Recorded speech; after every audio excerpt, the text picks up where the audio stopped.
ल्याओ बुलाए तुम रूहल्ला, जो रूह है मेरी आशिक, रब्द किया प्यार वास्ते, कहियो कहलाया हक, कहियो कहलाया हक।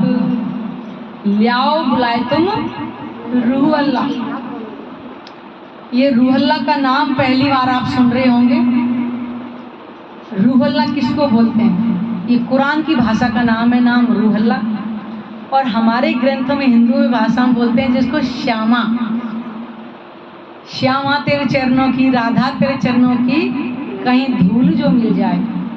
तो द्वापर के अंदर राधिका यहीं की कन्या थी, ब्रिज की, ब्रिजवान की बेटी थी, उनका नाम था राधा। और राधा जी के अंदर जो शक्ति आई थी श्यामा महारानी की, उनको हम श्यामा बोलते हैं, कुरान की भाषा में रूहल्ला बोलते हैं। तो परमात्मा सबका एक ही है ना। उन्होंने हिंदुओं को भी समझा दिया और मुसलमानों को भी समझा दिया। तो वो श्यामा महारानी जिस तन के अंदर पहली लीला हुई थी, वो भागवत पुराण में लिखा हुआ है, जिनको देवापी द्वापर में नाम था और देवचंद जी पढ़ा उनका कलयुग में। तो उनके अंदर जब शक्ति आई थी तो उनको बता रहे परमात्मा कि ल्याओ बुलाए तुम रूहल्ला, जो रूह है मेरी आशिक। कि ये श्यामा महारानी वो परम धाम की आत्मा जो इस संसार में खेल देखने के लिए जो आई है ना, उनको बुला करके ले आओ। अब वो कह रही है कि मैं कहाँ से बुला करके ले आऊं, मुझे तो पता ही नहीं है।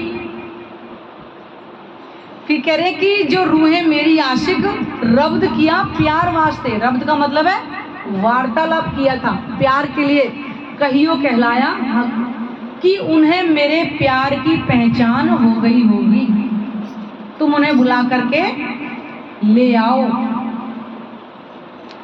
रूहल्ला सो बका मिने हके करी मजबूर, उतरी अरवाए रसे बुलाए लाओ हजूर। रूहल्ला श्यामा महारानी, तुमसे मेरी परम धाम के अंदर बातें हुई थी, हके करी मजबूर, यानी कि तुम्हारे मेरे बीच में जो बातें हुई थी, मजबूर का मतलब बातें आपस में जो हुई थी, उतरी अरवाएं अरस से, परम धाम से जितनी ब्रह्मात्माएं संसार में आई हैं।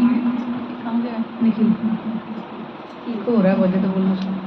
उतरी अरवाएं अरस से, कि परम धाम से जितनी भी ब्रह्मात्माएं इस संसार के अंदर आई हैं, बुलाए लाओ हजूर। हजूर का मतलब है परम धाम के अंदर उनको बुला करके ले आओ। अब 12,000 आत्माएं यहाँ खेल देखने हैं, किसी को भी पहचान नहीं है कि हम परमधाम की रहने वाली हैं। इन तनों में आई हैं और इन्हीं को ही समझ बैठी हम यहीं इसके रहने वाले हैं। लेकिन पहले तन के अंदर श्यामा महारानी की जो सुरता पहले तन में आई थी, उनका मारवाड़ में जन्म हुआ था, उमरकोट में। आज वो बंटवारे में पाकिस्तान के अंदर है। पहले तो एक ही देश हुआ करता था सारा, लेकिन जब 1947 में बंटवारा हुआ तो वो मारवाड़ का जो देश है वो पाकिस्तान में चला गया। जब वहाँ पे देवचंद जी पहले तन में जब श्यामा मारे आई, तो ये इनकी जब उम्र हुई थी 11 साल की। जब ये 11 साल के हुए तो इनके मन में आया कि मैं कौन, कहाँ से आया, कहाँ है मेरो भरतार, मैं कौन हूँ, कहाँ से आया हूँ और मेरी आत्मा का प्रीतम कौन है। जबकि वो तो पुरुष थे, वो कैसे कहते मेरी आत्मा का प्रीतम, तो कहते मेरी पत्नी कहाँ है।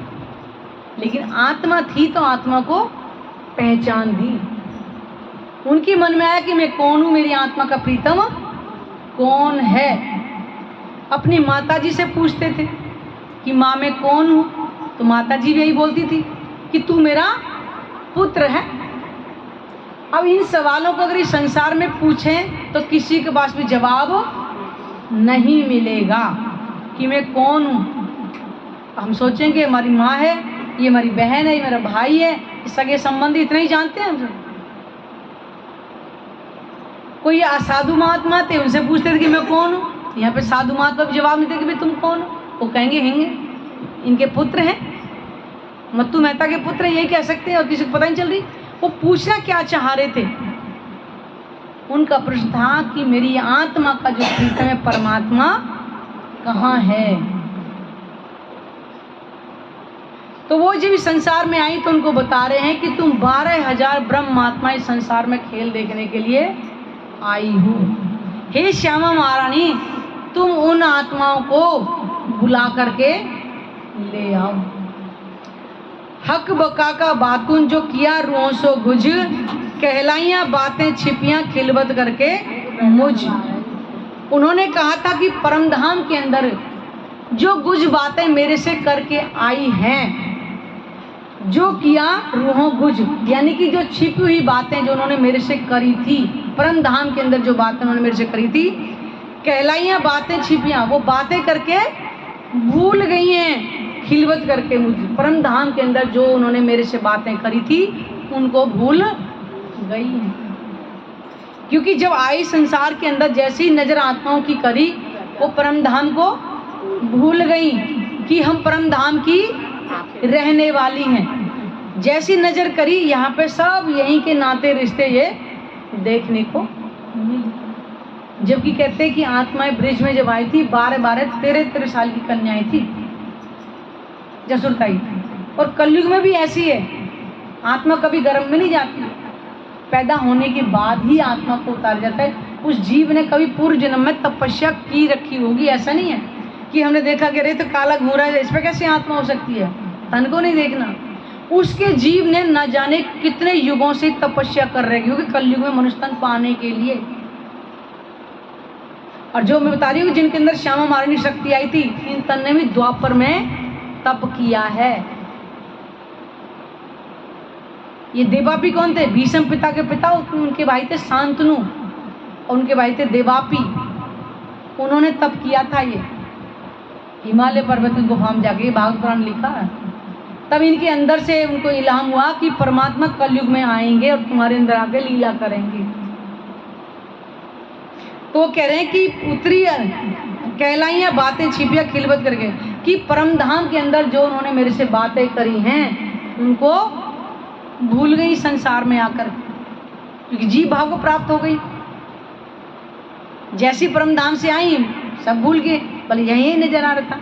तो कह रहे कि मैं वास्तव कहूँ तुमको उतरिया कारण इनो रब्द किया इश्क का आगू मेरे बीच बतन।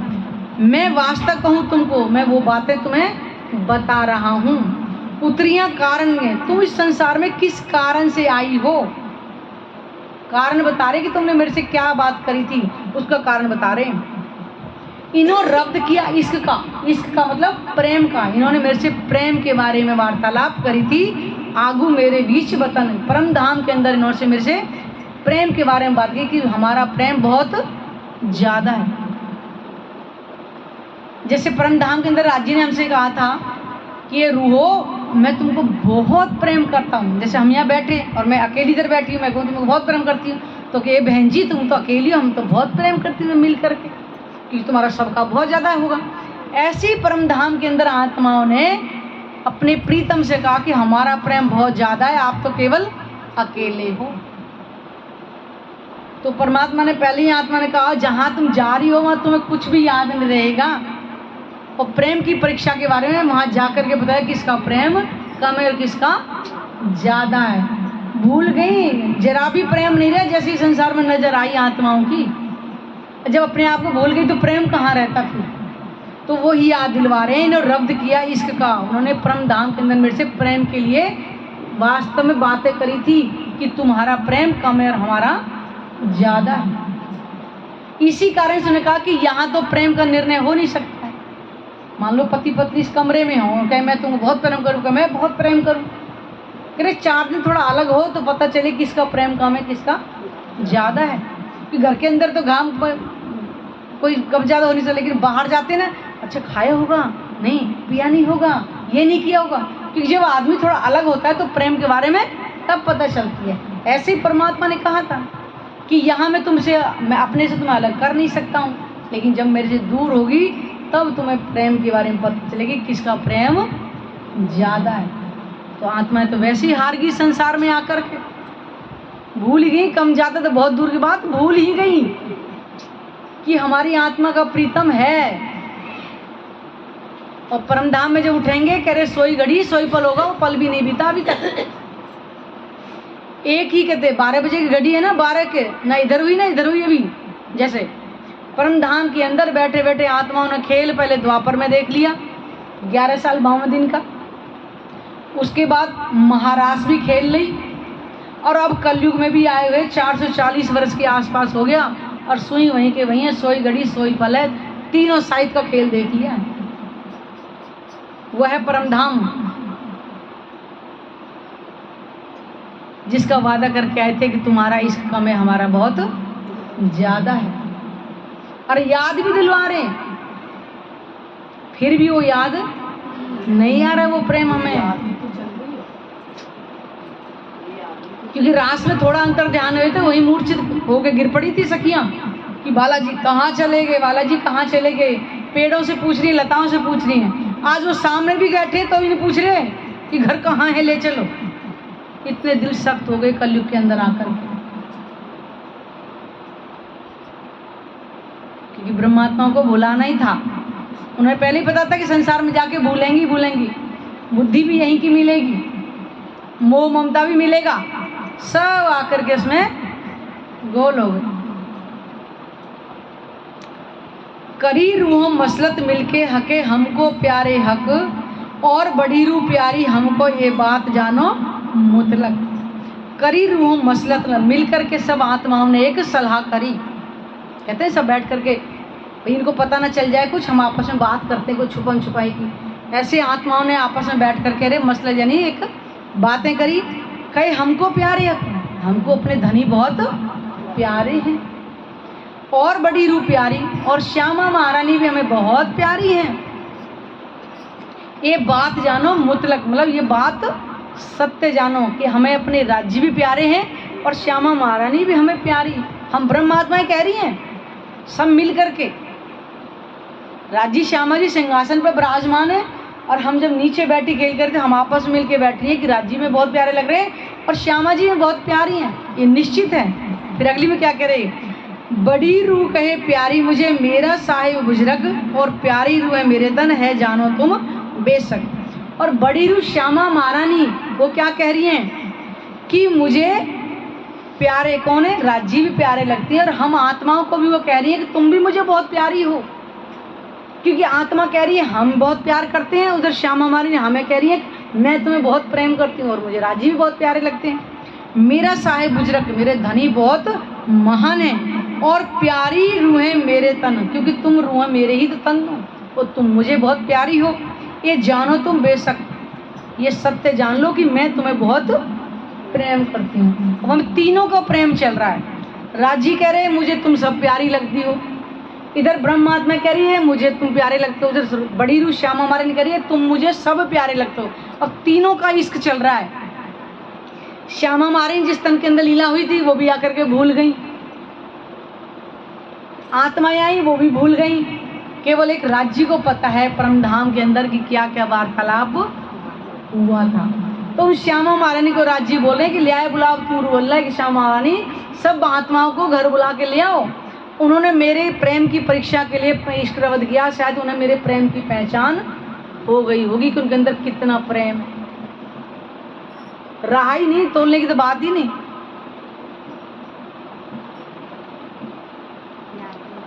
तुम रूहे नूर मेरे तन का, देखो परमात्मा कह रहे तुम मेरे ही नूर के तन हो, यानी कि मेरे ही अंग से हो। इन विद कहे बे हक, वो परमात्मा अपनी आत्मा को बता रहे हैं कि तुम मेरे ही तन हो, मेरे से अलग नहीं हो। बताइए,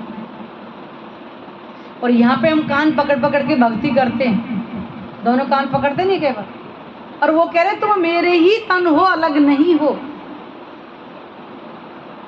कितनी बड़ी साहिबी आत्माओं की है जो कह रहे हैं कि हमारी आत्मा भटक गई है। ये है हमारे परम धाम के अंदर तन, जिनको हम भूल गए इन गंदे तनों के कारण, असल तन को भूल बैठे। वो कह रहे तुम मेरे ही तन हो, तुम रूहें नूर मेरे तन इन विद कहे वे हक। परमात्मा ने कहा कि तुम मेरे नूरी तन ही तो हो। बहुत प्यारी बड़ी रूह मुझे, और मुझे श्यामा महारानी भी बहुत प्यारी हैं, मैं तुम्हारा आशिक। बताइए, परमात्मा अपनी आत्माओं का आशिक है।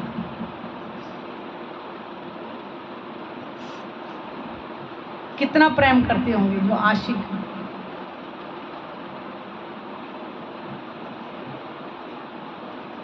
प्यार हक का ज्यादा हमसो ए उपजी रूह दिल सक, इश्क हमारा हक सो क्या नहीं हक माफ।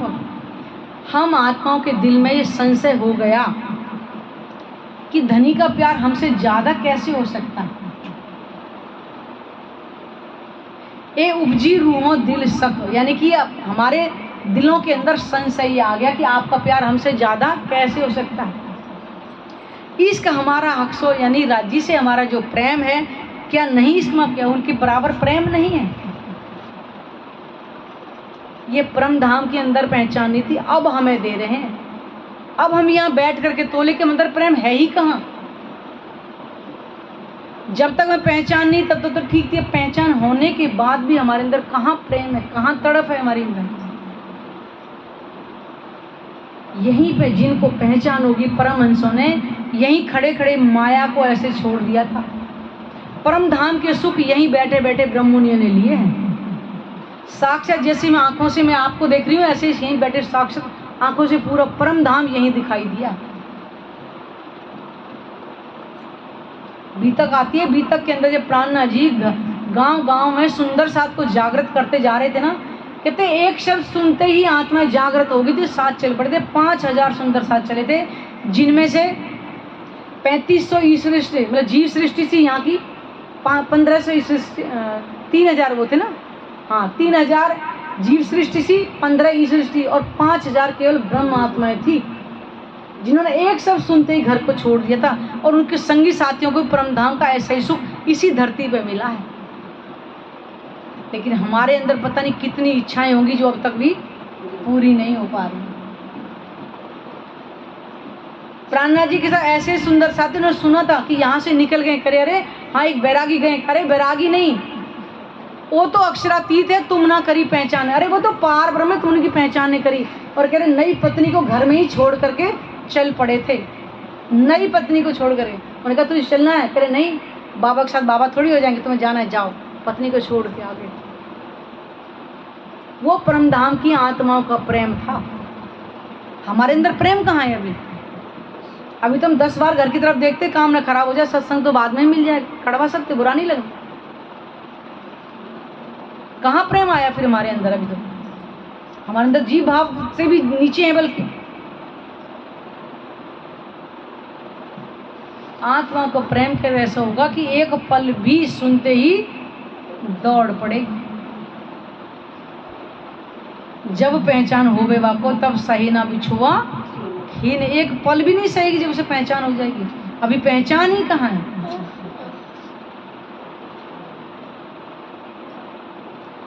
और भी ए रूहों कहिया हक प्यारे हैं हमको, और प्यारी बड़ी रूह जरा शक नहीं न मोह।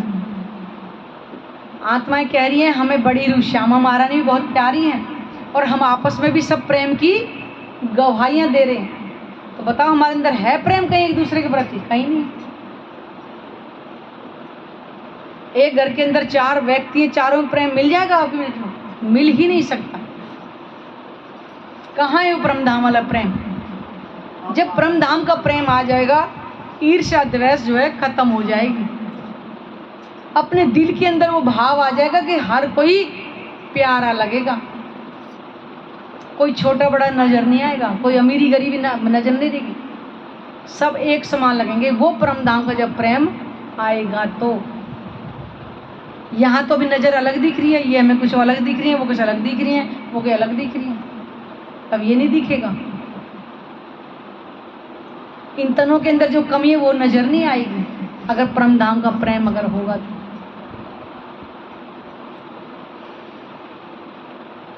अभी परमधाम का प्रेम हमने जाना ही नहीं। आत्मा ही नहीं बने तो प्रेम कहां से आएगा?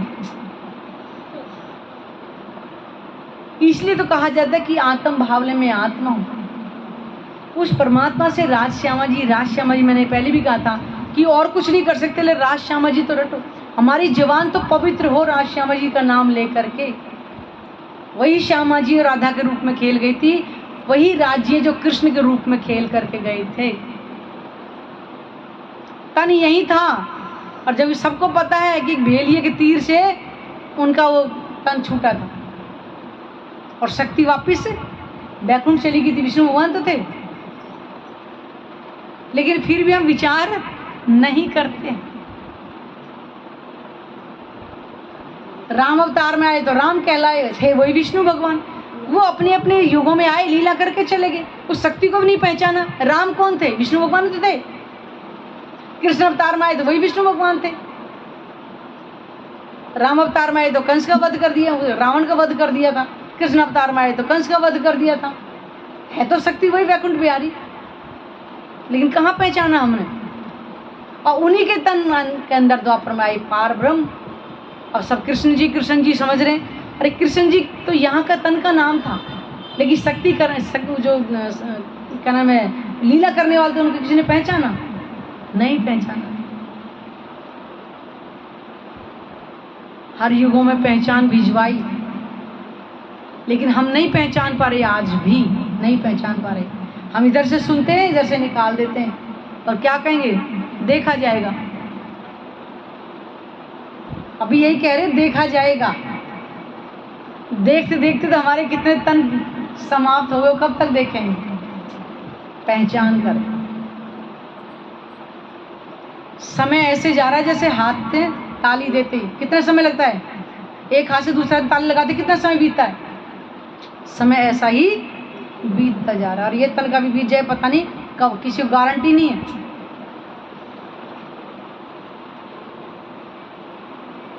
परमात्मा की भक्ति करनी है, आत्म भाव लेना ही पड़ेगा।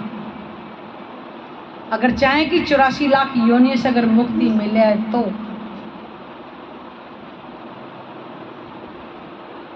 84 लाख योनियां कितनी भयंकर होती, कभी सुने क्या? देख भी लो, एक कुत्ते बिल्ली क्या 84 लाख योनि में कीड़े मकोड़े नाली में घूमते रहते हैं। लेकिन कलयुग फिर भी धन्य धन्य कहा गया, कलंकों का युग, लेकिन धन्य धन्य क्यों कहा है? स्वयं पार ब्रह्म अपना बांग में सुन लेकर के संसार में आए हुए।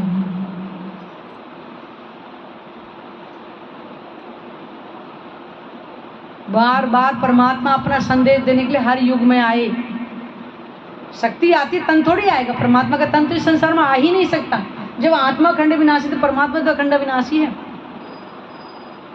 लेकिन अपने हुक्म से उन्होंने पहचान हर युग में भिजवा दी, और कलयुग में स्वयं आएंगे, या कुरान या पुराण, एक कागज दो परवान, इनके मगज मायने हम पास आए के खोले श्री प्राणनाथ। चाहे कुरान हो या पुराण हो, कोई भी धर्म ग्रंथ हो, हिंदू मुस्लिम सिख ईसाई, किसी भी ग्रंथ के अंदर परमात्मा के हुक्म से पहचान पहले ही आ चुकी है ग्रंथों के अंदर।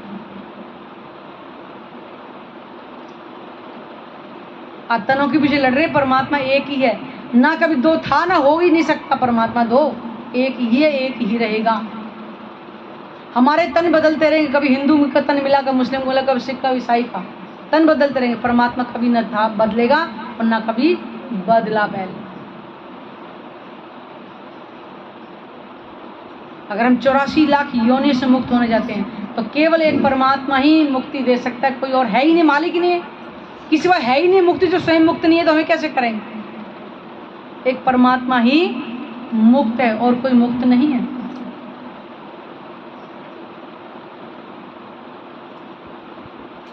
जितने दुख हम कलयुग में देख रहे हैं, किसी युग में नहीं दुखते। और अब तो और भी ज्यादा बढ़ते ही जाएंगे। जैसे जैसे कलयुग बढ़ेगा, सृष्टि पे प्रकोप भी बढ़ता जाएगा। कुरान में भी लिखा है, और अपने भागवत पुराण में भी लिखा है, कलयुग की पहचान, इंसान इतना निर्दयी हो जाएगा। तो आज कमी थोड़ी हो रही, कुरान में भी लिखा है, छाती शेर की हो जाएगी, पीठ गीदड़ की हो जाएगी। धर्म कर्म में 11-21 रुपए देंगे, लेकिन अय्याशी करने के लिए जितने मर्जी पैसे खर्च करा लें, लिखा हुआ है। आंखें सूअर की हो जाएंगी। सूअर की मतलब क्या कर रहे हैं?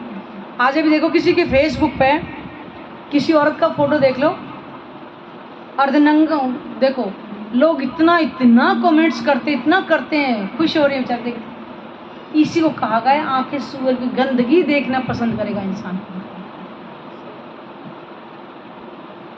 उसे ये नहीं पता चला कि मेरी बहन बेटी भी कहीं ऐसा ही हो सकती है, लेकिन नहीं, इसको कहते हैं आंखें सूअर की हो जाएंगी। पहाड़ी बैल के सर पे सींग हो जाएंगे, अपने घर की समस्या नहीं सुलटेंगी, लेकिन दूसरे घर के में जाकर के सलाह देंगे, जबरदस्ती जा जा करके सींग अटकाने वाली बात है। इंसान ऐसा हो जाएगा। अब कमी थोड़ी है, वो सारे निशान हो चुके हैं।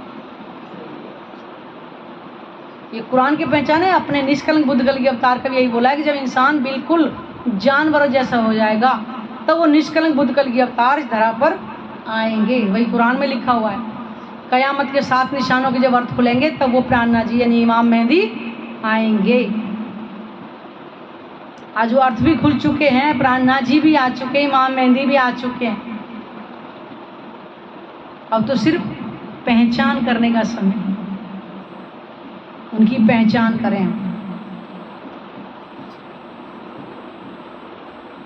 अगर हमें इन तनों से मुक्ति पानी है तो पहचान के लिए टाइम समय तो सबके पास है। वो है कि अब नहीं तो 7वें दिन पश्चाताप की अग्नि में जल जल के जीव निर्मल होंगे तो अखंड मोक्ष मिलेगा। अगर अब मिलेंगे तो मैं दोबारा जन्म नहीं मिलेगा, इतना है। और सुख मिलेगा। जो हाय हाय कर रहे हैं ना, इससे मुक्ति मिल जाएगी, मोक्ष तो मिल जाएगा। अब नहीं तो 7वें दिन तो मिलना ही मिलना है। अगर अब परमात्मा की भक्ति कर ले तो अव्वल की विस्त मिलेगी, और नहीं तो कूड़ा कचरा 8वीं विस्त तो सबको मिलनी ही मिलनी है। उसमें सुख नहीं मिलेगा, अखंड मोक्ष ही तो मिल जाएगा। वो तो परमात्मा ने पहले कह दिया। क्या देखी रे दुनिया जो इनको ना करें अखंड। आत्माओं की महिमा कौन जानेगा अगर ब्रह्मांड को अखंड नहीं किया तो। इसलिए कारण से आत्माएं आई, आत्माओं के कारण ब्रह्मवाणी आई, ब्रह्मवाणी के कारण सबको अखंड मोक्ष मिलेगा। इसीलिए कहा कलयुग केवल नाम आधारा, सुमर सुमरत रहे। कलयुग में नाम आएगा जिससे पहली बार भव से पार उतरेंगे। इससे पहले क्यों नहीं उतरे थे? कलयुग में क्यों लिखवाया? क्योंकि ये ज्ञान आना ही कलयुग में था। और दुनिया निष्कलंक बुद्ध कल की अवतार ले लेके लालटेन लेके ढूंढने लगे, किसी को मिले निष्कलंक जिसके अंदर कोई कमी ना हो। वो जागृत बुद्धि का ज्ञान आएगा कलयुग के अंदर, जिससे परमात्मा के धाम की स्वरूप की पहचान करके अब भाव से पार होंगे। ये है वो ब्रह्मवाणी। और इस ब्रह्मवाणी से हिंदू मुस्लिम सिख जितने भी धर्म ग्रंथ हैं सबकी पहचान इससे हो जाएगी।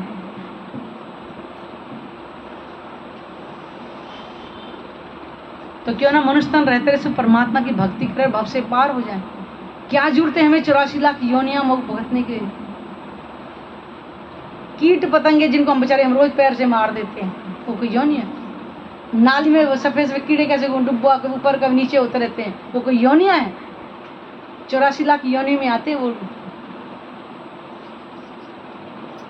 तो मानव तन के अंदर क्या है? उस योनियों से हम मुक्त हो सकते हैं अगर परमात्मा की पहचान अगर कर लेते हैं तो। इसी तन में मुक्त हो जाएंगे, अगला जन्म नहीं मिलेगा हमें। और घर में बैठे ना आपको तप करना, ना बच्चे छोड़ने, ना पति छोड़ने, ना पत्नी, कुछ भी नहीं छोड़ना है।